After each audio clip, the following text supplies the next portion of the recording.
ಅದೇ ನಮ್ಮ ಶಾಲೆಯಲ್ಲಿ ಮಕ್ಕಳೇ ಮಾಡಿರುವಂತಹ ಅನೇಕ ಕವಿಗಳ ಮತ್ತು ನಮ್ಮ ಜಿಲ್ಲೆಯ ಅನೇಕ ಪ್ರೇಕ್ಷಣೀಯ ಸ್ಥಳಗಳ ಮಾಹಿತಿಯನ್ನು ಸಂಗ್ರಹಿಸಿ ಒಂದು ಕನ್ನಡ ರಾಜ್ಯೋತ್ಸವ ದಿನ ಕನ್ನಡ ಕಲಿಕೋತ್ಸವ ಅಂತ ಹೇಳಿ ಮಾಡೋಕ್ಕೆ ಅಂತ ಹೇಳಿ ನಾವು ತೀರ್ಮಾನಿಸಿ ಇದನ್ನು ನಮ್ಮ ಮಕ್ಕಳೇ ಅರೇಂಜ್ ಮಾಡಿದ್ದಾರೆ.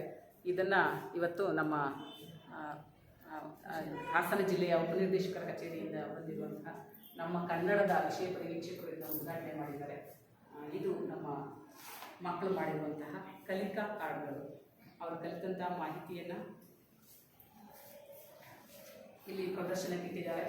ಇದನ್ನ ಎಲ್ಲರೂ ಇನ್ನೂ ಹಲವಾರು ಜನ ಇದನ್ನ ವೀಕ್ಷಣೆ ಮಾಡಬೇಕು. ಬೇರೆ ಬೇರೆ ಶಾಲೆಗಳು ಮಕ್ಕಳು ಇದನ್ನು ವೀಕ್ಷಣೆ ಮಾಡಿ ನಮ್ಮ ಮಕ್ಕಳಿಗೆ ಒಂದು ಪ್ರೇರಣೆ ಸಿಗುತ್ತೆ, ಅವ್ರು ಎನ್ಕರೇಜ್ ಸಿಗುತ್ತೆ, ಇನ್ನೊಂದಷ್ಟು ಈ ಥರ ಮಾಡ್ಬೋದು ಅಂತ ಹೇಳಿ ನಮ್ಮ ಆಸೆ. ಬಟ್ ನಾನು ಸುಮಾರು ಬೇರೆ ಬೇರೆ ಶಾಲೆಗಳನ್ನ, ಶಿಕ್ಷಕರನ್ನ, ಸ್ನೇಹಿತರನ್ನ ಮತ್ತು ಮಕ್ಕಳುಗಳನ್ನು ಕೂಡ ಕರೆದೆ, ನಮ್ಮ ಪೋಷಕರನ್ನೆಲ್ಲ ಕರೆದೆ.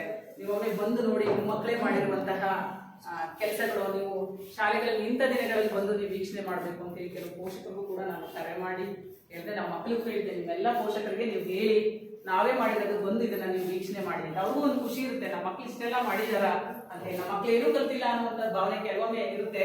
ಹಾಗಾಗಿ ಒಂದು ಸರ್ಕಾರಿ ಶಾಲೆಯಲ್ಲೂ ಕೂಡ ಇಷ್ಟೆಲ್ಲ ನಡೆಯುತ್ತೆ ಅನ್ನೋದನ್ನ ಆ ಪೋಷಕರು ನೋಡಿ ಸಂತೋಷ ಪಡ್ಲಿ, ಸರ್ಕಾರಿ ಶಾಲೆಗೆ ಆ ನಿಟ್ಟಿನಲ್ಲಿ ಒಂದಷ್ಟು ಉತ್ತೇಜನ ಸಿಗ್ಲಿ. ನೋಡಿ, ಸರ್ಕಾರಿ ಶಾಲೆಗಳು ಕೂಡ ಇಷ್ಟೆಲ್ಲ ಮಾಡ್ತಾರೆ ಅನ್ನೋಂಥ ಒಂದು ಹೆಮ್ಮೆ ಅವರಿಗೆ ಬರಲಿ, ಶಾಲೆಗಳು ಉದ್ದೇಶನೂ ಕೂಡ ನಮ್ದಾಗಿತ್ತು. ಆ ಕಾರಣಕ್ಕಾಗಿ ಜೊತೆಗೆ ನಮ್ಮ ಹಾಸನ ಜಿಲ್ಲೆಯ ಸಾಹಿತಿಗಳನ್ನು ನಾವು ಬೇರೆ ಬೇರೆಯವರು ಎಲ್ಲರನ್ನ ಕಲಿತೀವಿ, ಹಾಸನ ಜಿಲ್ಲೆಯ ಸಾಹಿತಿಗಳನ್ನ ಕಲಿಯೋದಿಲ್ಲ. ಹಾಗಾಗಿ ನಮ್ಮ ಹಾಸನ ಜಿಲ್ಲೆಯ ಕೀರ್ತಿಯನ್ನ ಎತ್ತರಕ್ಕೆ ಬೆಳೆಸಿದಂಥ ರೂಪಾಸನ ಆಗಿರ್ಬೋದು, ಭಾನುಮುಷ್ತಾಕ್ ಆಗಿರ್ಬೋದು, ಪ್ರಭಾಮಣಿ ನಾಗರಾಜ್ರವರು, ಆಮೇಲೆ ಶೈಲಜಾ ಹಾಸನ್ರವರು, ಮತ್ತು ಉದಯೋನ್ಮುಖ ಸಾಹಿತಿಯಾದಂಥ ಜನ ತೇಜಶ್ರೀಯವರು, ಅದ್ರ ಜೊತೆಗೆ ನಮ್ಮ ಹಾಸನದವರೇ ಆದಂತಹ ವಿಚಾರ ಸಾಹಿತಿ ಅಂತೇಳಿ ಹೆಸರನ್ನು ಗಳಿಸಿದಂತಹ ಜಾವ ನಾರಾಯಣ ಸ್ವಾಮಿಯವರು, ಇವ್ರ ಬಗ್ಗೆ ಎಲ್ಲನೂ ಕೂಡ ನಾವು ಮಾಹಿತಿಯನ್ನು ಕಲೆ ಹಾಕಿ ಅವರಂತೂ ಮಾನವರಾಗೋಣ ನಾವು ಮಾನವರಾಗೋಣ ಅತ್ಯದ್ಭುತವಾದಂಥ ಒಂದು ಭಾವೈಕ್ಯತಾ ಗೀತೆ. ನಾವು ಎಲ್ಲ ಭೇದಗಳನ್ನು ತೊರೆದು ನಾವು ಮನುಷ್ಯರಾಗಬೇಕು ಅನ್ನುವಂತಹ ಹಾಡನ್ನು ಹಾಡ್ತಾ ಜನರಿಗೆ ಕರೆ ಕೊಟ್ಟಂತಹ ಸಾಹಿತಿಯವರು. ಈಗ ಅದ್ರ ಜೊತೆಗೆ ನಮ್ಮ ಜಿಲ್ಲೆಯ ಪ್ರೇಕ್ಷಣೀಯ ಸ್ಥಳಗಳು ಬೇಲೂರು, ಹಳೆಬೀಡು ವಿಶ್ವ ಪಾರಂಪರಿಕ ಪಟ್ಟಿಯಲ್ಲಿ ಹೆಸರನ್ನು ಗಳಿಸಿರುವಂಥವು. ಅದರ ಜೊತೆಗೆ ಇವು ನಮ್ಮ ಸಾಹಿತ್ಯಕ್ಕೂ ಕೂಡ ಬೇಲೂರು, ಹಳೆಬೀಡು ಸಾಹಿತ್ಯಕ್ಕೆ ಹೆಚ್ಚಿನ ಆದ್ಯತೆಯನ್ನು ಕೊಟ್ಟಂಥದ್ದು. ಹಾಗಾಗಿ ಬೇಲೂರು, ಹಳೆಬೀಡು, ವಿಜಯನಗರ, ಚಿತ್ರದುರ್ಗ, ಹಂಪೆ, ಈ ಮತ್ತು ನಮ್ಮ ಶೆಟ್ಟಿಹಳ್ಳಿಯ ಚರ್ಚ್ ಇವು ಕೂಡ ಇದೆ.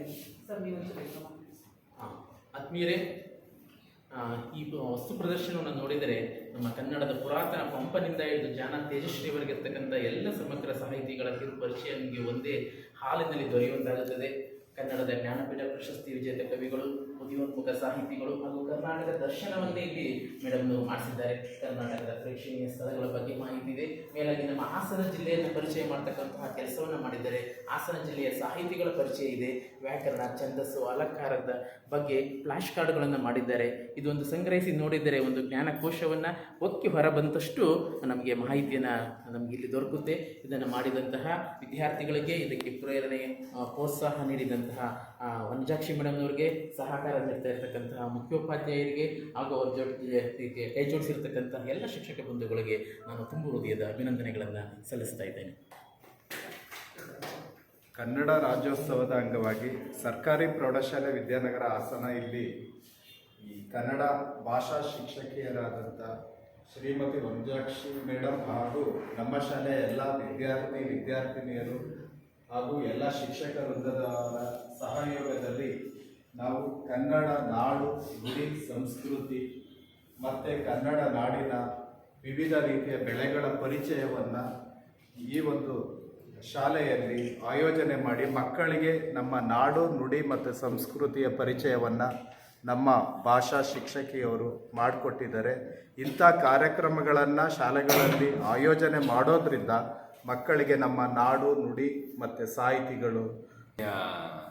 ಶಿಕ್ಷಕ ಬಂಧುಗಳೇ, ಸರ್ಕಾರಿ ಹಿರಿಯ ಪ್ರಾಥಮಿಕ, ಸರ್ಕಾರಿ ಪ್ರೌಢಶಾಲೆ ವಿದ್ಯಾನಗರ ಮತ್ತು ಪ್ರಾಥಮಿಕ ಶಾಲೆ ಸಂಯುಕ್ತ ಆಶ್ರಯದಲ್ಲಿ ಕನ್ನಡ ರಾಜ್ಯೋತ್ಸವ ಮತ್ತು ಜಯಂತಿ ಮತ್ತು ಕಲಿಕೋತ್ಸವ ಕಾರ್ಯಕ್ರಮದ ಪ್ರಯುಕ್ತ ಸರ್ಕಾರಿ ಪ್ರೌಢಶಾಲೆಯ ಭಾಷಾ ಶಿಕ್ಷಕರಾದ ವನಜಾಕ್ಷಿ ಅವರು ಮಕ್ಕಳ ಒಂದು ಪ್ರೇರಣೆಯಿಂದ ಕನ್ನಡದ ಕಲಿಗಳು, ಕವಿಗಳು ಹಾಗೂ ಕನ್ನಡದ ಸಾಂಸ್ಕೃತಿಕವಾದಂಥ ಏನಿದೆ ನೆಲಗಟ್ಟು, ಆ ನೆಲಗಟ್ಟೆಲ್ಲರೂ ಸಹ ಇವರ ಶ್ರಮ ಜೊತೆಗೆ ಈ ಒಂದು ಶ್ರಮಕ್ಕೆ ಆದ್ಯತೆ ನೀಡಿದಂಥ ಮುಖ್ಯ ಶಿಕ್ಷಕರು ಮತ್ತು ಸಹ ಶಿಕ್ಷಕರು ಮಾಡಿದ್ದಾರೆ. ಅವರಿಗೆ ಯಶಸ್ಸನ್ನು ಕಾಣಲಿ ಅಂತ ಹೇಳ್ತಾ ಮಾತಾಡ್ತೀನಿ.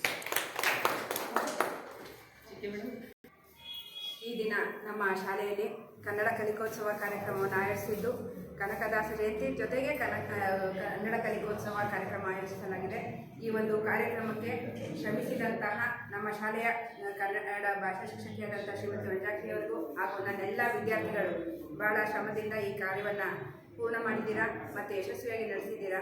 ನಿಮ್ಮೆಲ್ಲರಿಗೂ ಸಹ ಒಳ್ಳೆಯದಾಗಲಿ ಅಂತ ಈ ಸಂದರ್ಭದಲ್ಲಿ ಹೇಳಿಕೆ ಇಷ್ಟಪಡ್ತೀನಿ. ಇಂದಿನ ಕನಕ ಜಯಂತಿ ಮತ್ತು ಕನ್ನಡ ಕಲಿಕೋತ್ಸವ ಇದಕ್ಕೆ ಮೇಡಮ್ ತುಂಬ ಇದರಿಂದ ಎಲ್ಲ ವಿದ್ಯಾರ್ಥಿಗಳ ಸಹಯೋಗದಿಂದ ಎಲ್ಲ ವಸ್ತು ಸಂಗ್ರಹಾಲಯ ಅಂತಲೇ ಹೇಳ್ಬೋದು. ಇದನ್ನು ಮೇಡಮ್ಗೆ ಶುಭವಾಗಲಿ. ಈ ರೀತಿ ಒಳ್ಳೆ ಸಂಗ್ರಹಣೆ ಮಾಡಿದ್ದಾರೆ, ಮಕ್ಕಳಿಗೆ ಹೆಚ್ಚಿನ ಉಪಯೋಗ ಆಗಲಿ ಅಂತ ಹಾರೈಸ್ತೀನಿ. ಕನ್ನಡ ಕಲಿಕೋತ್ಸವ ಕಾರ್ಯಕ್ರಮದಲ್ಲಿ ಅತ್ಯದ್ಭುತವಾದಂತಹ ಸಂಪನ್ಮೂಲಗಳನ್ನು ಒಂದೆಡೆ ಸಂಗ್ರಹಿಸಿ ಎಲ್ರಿಗೂ ಸಹ ಪರಿಚಯ ಮಾಡಿಕೊಟ್ಟಿರೋದು ತುಂಬಾ ಅತ್ಯುತ್ತಮವಾಗಿದೆ. ಹಾಗೆಯೇ ಇಲ್ಲಿ ನಾವು ಗುಣಾತ್ಮಕ ಶಿಕ್ಷಣದ ಮಾಡಿ ಕಲಿ ನೋಡಿ ತಿಳಿ ತತ್ವದ ಆಧಾರದ ಮೇಲೆ ಮಕ್ಕಳು ಈ ಕಾರ್ಯಗಳನ್ನು ಮಾಡಿದರೆ ಈ ಥರ ಮಾಡೋದ್ರಿಂದ ಕಲಿಕೆ ಅವರಲ್ಲಿ ಶಾಶ್ವತವಾಗಿ ಉಳಿಯುತ್ತೆ. ನಮ್ಮ ಸಾಹಿತ್ಯದ ಹಿಂದಿನ ಪರಂಪರೆಯ ಕವಿಗಳ ಪರಿಚಯ, ಇಂದಿನ ಪರಂಪರೆಯ ಕವಿಗಳ ಪರಿಚಯವನ್ನು ತುಂಬ ಚೆನ್ನಾಗಿ ಮೇಡಮ್ರವರು ಮಾಡಿಕೊಟ್ಟಿದ್ದಾರೆ. ವಂಜಾಕ್ಷಿ ಮೇಡಮ್ರವರು ಹಾಗೂ ವಿದ್ಯಾರ್ಥಿ ವೃಂದಕ್ಕೆ ಹಾಗೂ ನೀವೇ ವಿಡಿಯೋದಲ್ಲಿ ಇರಲಿ ಸರ್, ಎಲ್ಲ ಇದ್ದೀವಿ. ಇವತ್ತು ನಮ್ಮ ಸರ್ಕಾರಿ ಪ್ರೌಢಶಾಲೆಯಲ್ಲಿ ಕನ್ನಡ ಕಲಿಕೋತ್ಸವ ಕಾರ್ಯಕ್ರಮ ಹಮ್ಮಿಕೊಂಡಿರೋದು ಭಾಳ ಸಂತೋಷ. ನಮಗೆ ಒಂದು ಸಮಸ್ಯೆ ಏನು ಅಂತಂದರೆ, ನಾವು ರಾಷ್ಟ್ರೀಯ ಕಾರ್ಯಕ್ರಮಗಳಲ್ಲೆಲ್ಲರೂ ಕೂಡ ನಾವು ಸ್ಟೇಡಿಯಂ ಹೋಗೋದ್ರಿಂದ ಭಾಳ ಬೇಗ ನಾವು ಕಾರ್ಯಕ್ರಮ ಮುಗಿಸ್ಬೇಕಾಗತ್ತೆ. ಹಾಗಾಗಿ ಇನ್ನೊಂದು ದಿವಸ ಅಚ್ಚುಕಟ್ಟಾಗಿ ಕಾರ್ಯಕ್ರಮ ಆಯೋಜನೆ ಮಾಡಬೇಕು ಅಂತ ಹೇಳಿದ್ದು. ಇಷ್ಟೊಂದು ನೋಡಿ ಅದ್ದೂರಿಯಾಗಿ ನಮ್ಮ ಕನ್ನಡ ಮೇಡಮ್ನವರು ಮಾಡ್ತಾರೆ ಅಂತ ಹೇಳಿ ನನಗೆ ಅನಿಸಿರಲಿಲ್ಲ. ಈ ಒಂದು ನಮ್ಮ ಇಡೀ ಕರ್ನಾಟಕದ ಒಂದು ಭವ್ಯ ಪರಂಪರೆಯನ್ನು, ಇತಿಹಾಸವನ್ನು ಅಚ್ಚುಕಟ್ಟಾಗಿ ಒಂದು ಪ್ರದರ್ಶನವನ್ನು ಒಂದು ಈ ಪುಟ್ಟ ಹಾಲನ್ನು ಮಾಡಿಕೊಟ್ಟಿದ್ದಾರೆ. ವಿಶೇಷವಾಗಿ ಈ ಒಂದು ಕಾರ್ಯಕ್ರಮಕ್ಕೆ ಸಹಕಾರ ಮಾಡಿದಂಥ ನಮ್ಮ ಶಾಲೆಯ ಮುಖ್ಯಸ್ಥರು ಹಾಗೂ ನಾವೆಲ್ಲ ಶಿಕ್ಷಕರು ವೃಂದಕ್ಕೆ ಧನ್ಯವಾದಗಳನ್ನು ಅರ್ಪಿಸ್ತಾ ಇದ್ದೇನೆ. ಇದೇ ಸಂದರ್ಭದಲ್ಲಿ ಆಗಮಿಸಿ ಈ ಕಾರ್ಯಕ್ರಮವನ್ನು ಪ್ರೋತ್ಸಾಹ ನೀಡಿದಂಥ ವಿಷಯ ಪರಿವೀಕ್ಷಕರು ಕನ್ನಡ ಇವರು ನಮ್ಮ KDP ಆಫೀಸಿಂದ ಬಂದಿದ್ದಾರೆ. ಅವರು ಕೂಡ ಹೃತ್ಪೂರ್ವಕವಾದ ಧನ್ಯವಾದಗಳನ್ನು ಅರ್ಪಿಸ್ತಾ ಇದೇ ಕಾರ್ಯ ಸದಾ ಮುಂದುವರಿತಿರಲಿ ಅಂತ ಹೇಳಿ ಆಶಿಸ್ತಾ ನನ್ನ ಮಾತು.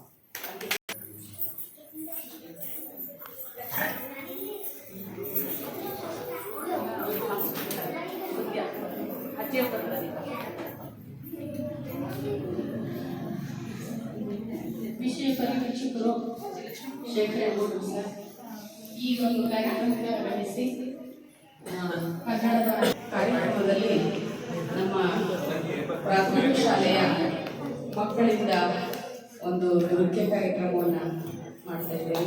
ಮಕ್ಕಳೆಲ್ಲರೂ ಕೂಡ 2022ನೇ ಸಾಲಿನ ಕನ್ನಡ ಕಲಿಕೋತ್ಸವದ ಕಾರ್ಯಕ್ರಮ ಅತ್ಯಂತ ಚೆನ್ನಾಗಿ ಮೂಡಿಬಂದಿದೆ.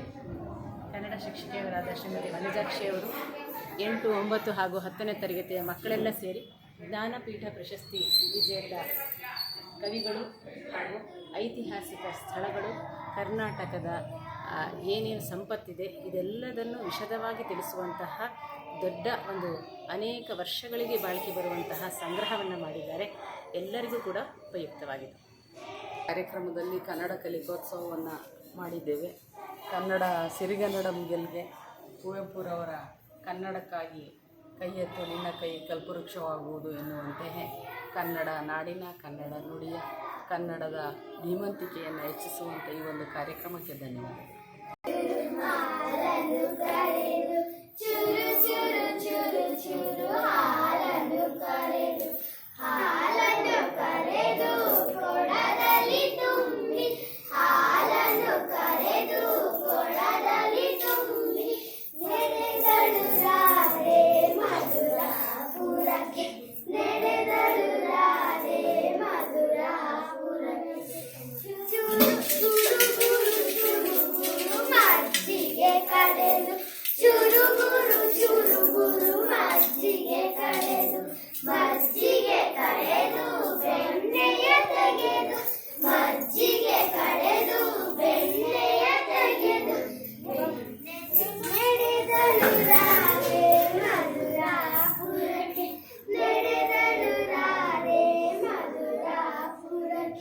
ಮಧುರಾಪುರಕ್ಕೆ